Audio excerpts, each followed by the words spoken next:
Hello, this is That Teachsmith, and today I wanted to talk to you about checking out my history. So, top tip, when you're comparing two poems, start your essay with a clear, focused comparison, and I'll show you an example of this at the end of this video.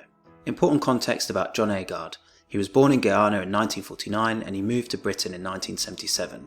The Guyanese natives spoke Arawak, but later colonised by the British, who made English the official language, so think about the tension between those two cultures. This poem was published in the collection Half Caste or Half Caste, which is a negative term meaning someone that is not from a pure background, they're from a mixed background that is impure. You could even think about this as a racist term, so be very, very careful in how you use it. Please only use it in the context for discussing John Agard's poetry. But again, think about the negative connotations and the fact that this poem was included in that collection. So the main messages of the poem for me are that history does not begin with Western or Eurocentric cultures.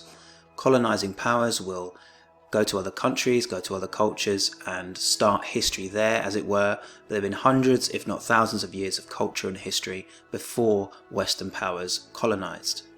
Secondly, it's a person's search for a positive identity, not the negative one forced on them.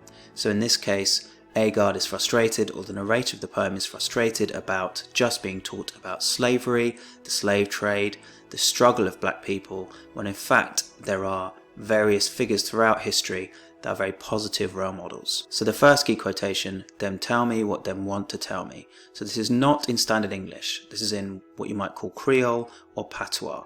This is a statement, this is asserting your own identity, asserting your own individuality immediately from the narrator.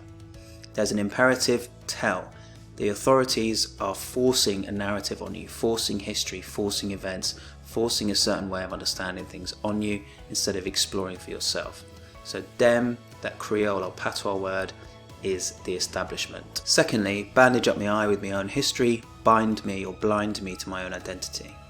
Bandage and blind are very negative views of history that the narrator has been taught. They're taught very silly, frivolous, pointless parts of a Eurocentric history and a very negative, damaging view of black history, purely through slavery. Of course, slavery is a devastating and important thing to learn, but it should not be the only thing. Positive, powerful role models should also be taught. So thirdly, the positive quotation at the end of the poem, "I carving out my identity." The narrator is taking a stand and forging their own path, carving out their own individuality, their own identity from both their Afro-Caribbean and British heritage. So Agard has that mixture of his Guyanese and British heritage, and he's trying to forge his own path. Finally, structure, a good way for a quick win in an essay. So there's a juxtaposition or contrast of the childish nursery rhyme style with more traditional, celebratory, tribal storytelling. So you have the very frivolous nursery rhyme information, the cow who jumped over the moon, the dish that ran away with the spoon, but then the very serious and very celebratory traditional rhythm of Nanny the Maroon. So Nanny, seafar woman, is in a different rhythm, it's very positive, it's very serious about Nanny of the Maroons, a resistance fighter in Jamaica who had her base in the mountains of Jamaica. Agard and Blake both illustrate how ordinary people can feel powerless when faced with rules, customs and traditions that are designed to force them to conform and give up their individuality. In London, Blake describes hearing in every voice, in every ban. The repetition of every emphasises how these rules and traditions are inescapable, that the whole population of London is affected. The noun ban refers to all the restrictions placed on the people of London from laws, the church and social norms. Similarly, Agard describes the restrictive nature of the history and traditions that have been dictated to him, that them bandage up me eye with me own history, blind me to me own identity. The verbs bandage and blind convey the idea that Agard has been denied the ability to understand his own heritage in full, and he feels constricted within a Eurocentric tradition.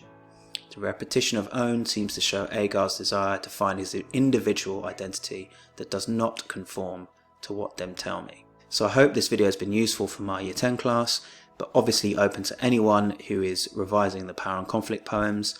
I'm putting more videos up here on power and conflict poetry that I think are useful. I sincerely hope these videos are useful in this very, very difficult time. If they have been useful, please give the video a like, subscribe or a comment. it's not just about numbers, it just shows me that people are finding this helpful and it is worthwhile for people to listen to, and it is worthwhile for me to put it out there. Thank you very much for watching, for listening. This has been Teach Smith. Thank you.